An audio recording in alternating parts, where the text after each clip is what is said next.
Parents, in this section we're going to talk about parents. Again, this is in the context of higher education and perhaps private schools, independent schools. Let's talk about parents, a very important source of support for educational institutions, and very different in their motivation, in the way they give. Throughout the training series that we've developed, we put the emphasis on working with people over time, of understanding that the rhythms of philanthropy are slow, but if we acknowledge they're slow, the outcomes are far more certain.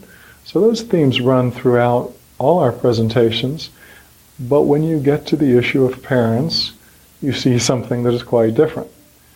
The parent is motivated by the child's experience and the child's future. The parent is an active stakeholder in the child's education.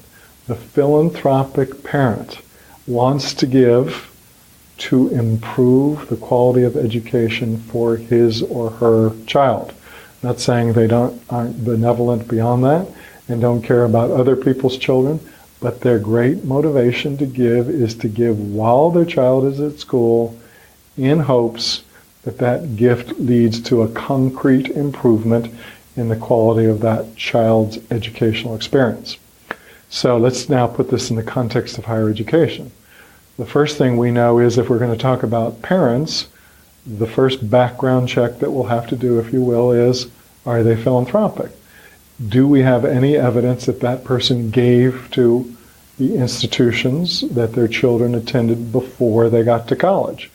If the person attended a private school, chances are that that parent was providing philanthropic support, but it can also be said of public schools, where you have an involved parent who's also giving, perhaps through the PTA or other means, to enrich the quality of life at that school.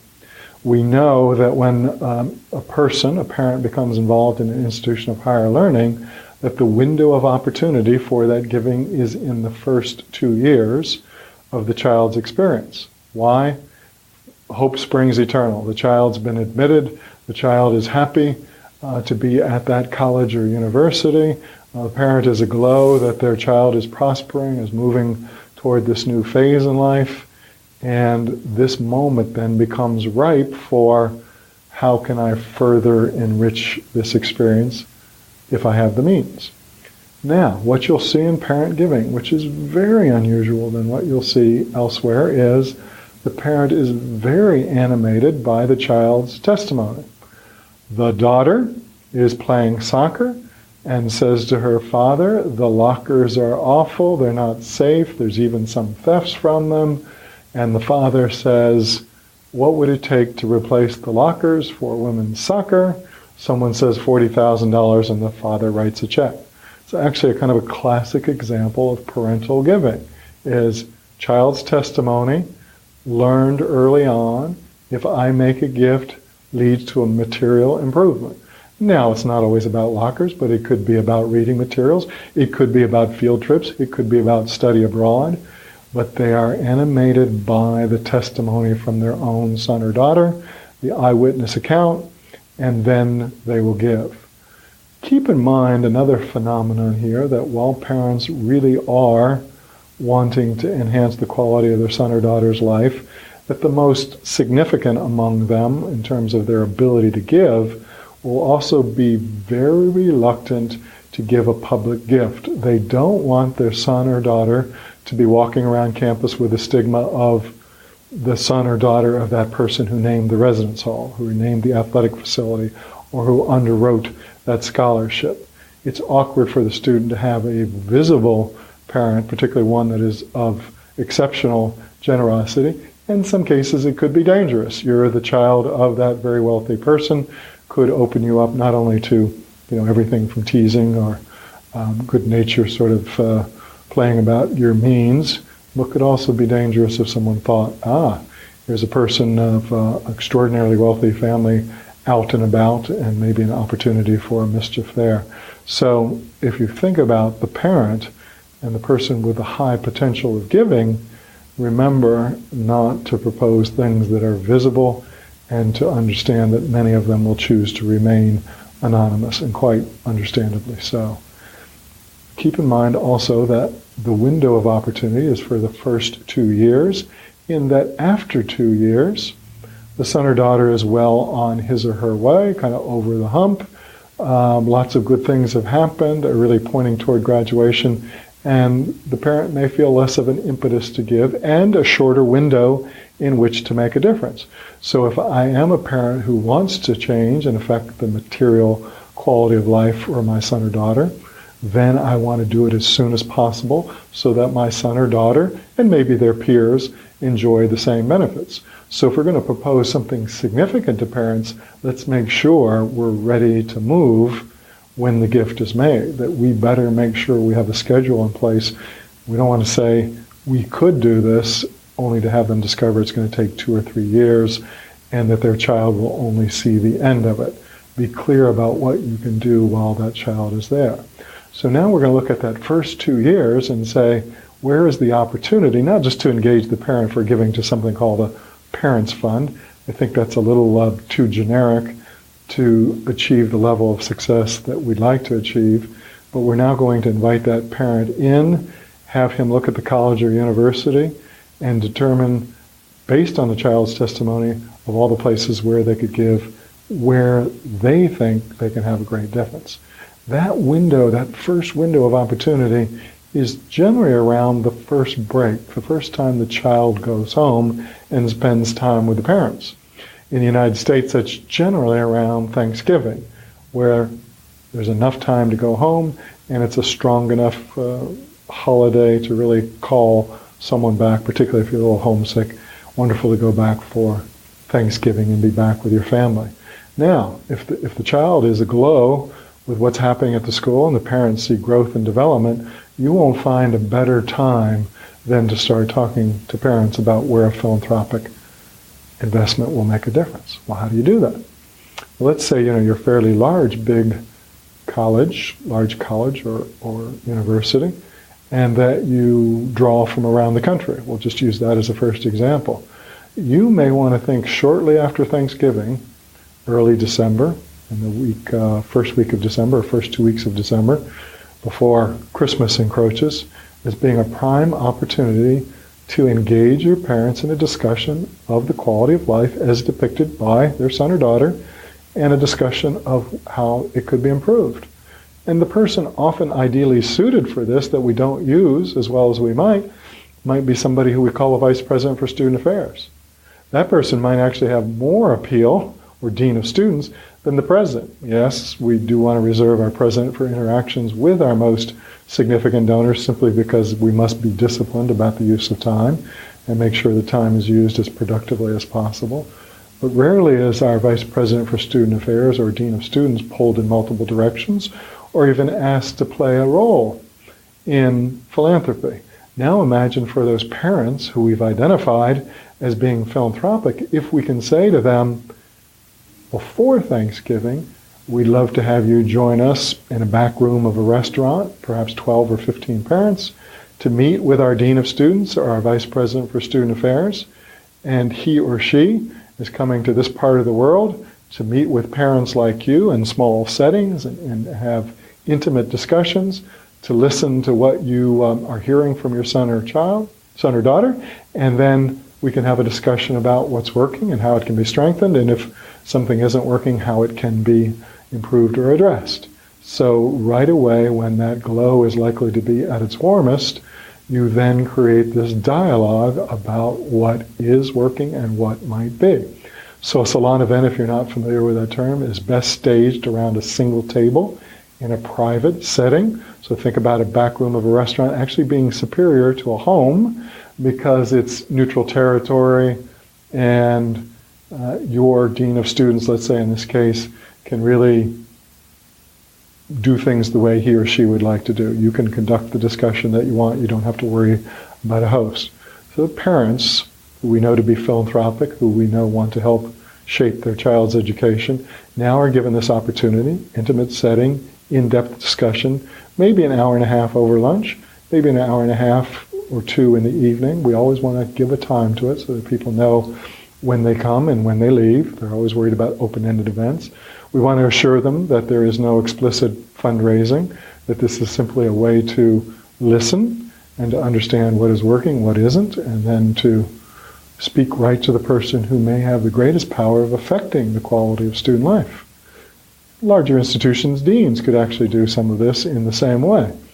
But now we've created this discussion within, let's say, the first semester of learning, and out of that dialogue, we want to listen very carefully to those parents. In my experience, having done many of these, the parents that come are the most appreciative, not the ones that have the most grievances. So what we would do is to ask the parents at the outset of the event to go around the table, tell us who they were, and a bit about their child's experience. If we had 12 or 15 people around a table, by the time we got to the end, we had heard 12 to 15 very positive testimonials.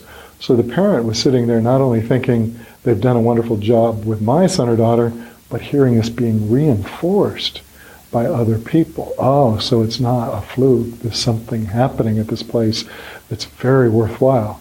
That then will cause them to want to give because of that reinforcing testimony. But in that dialogue, we want to listen very carefully to what they identify. What does each parent identify as something important yet to be done?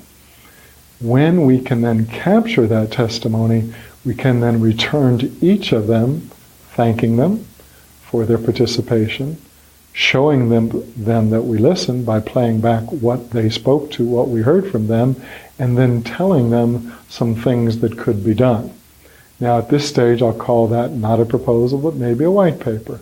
So we heard from you that your son would like to have more internship opportunities, and he's studying English and apparently doesn't see many opportunities for that.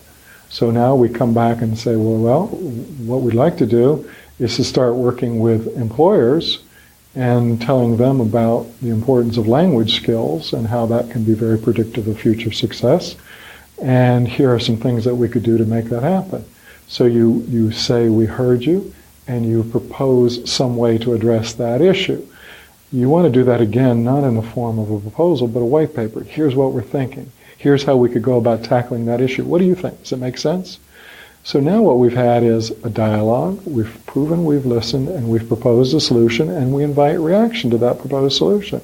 When the parent starts interacting with that, it goes from being our idea to something we start working on conceptually.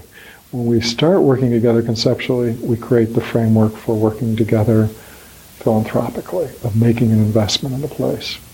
So within 3-4 months after the child is admitted, after that positive report is received, after issues have surfaced, we start responding, and then we hope by mid-year, or certainly by the end of the year, we have now placed parents in a position where they feel valued, where they feel appreciative of the work that is being done, and they see us starting to demonstrate something where their giving would make a difference in a way that's very meaningful to them and the kind of education they want their child to have. Obviously, all these lessons for parents apply to philanthropy in general, but now we're bringing it home.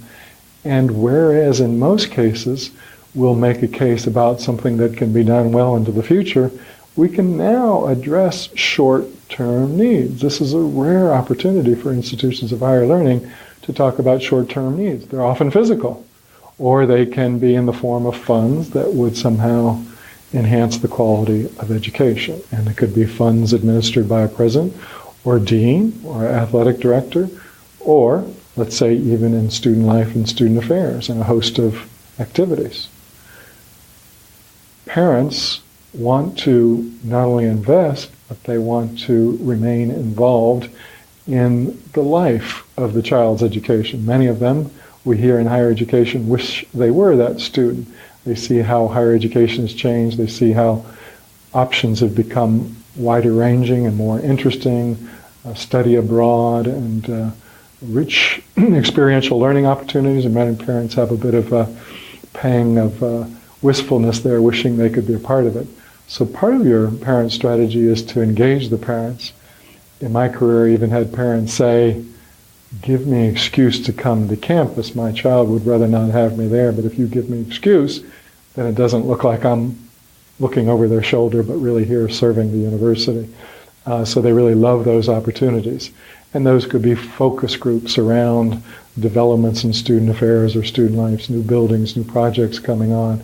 They could be advisory boards, but you want to make sure that there's a real purpose identified with that it's not open-ended and it's not just about making pitches to them and presenting all the wonderful things that you do.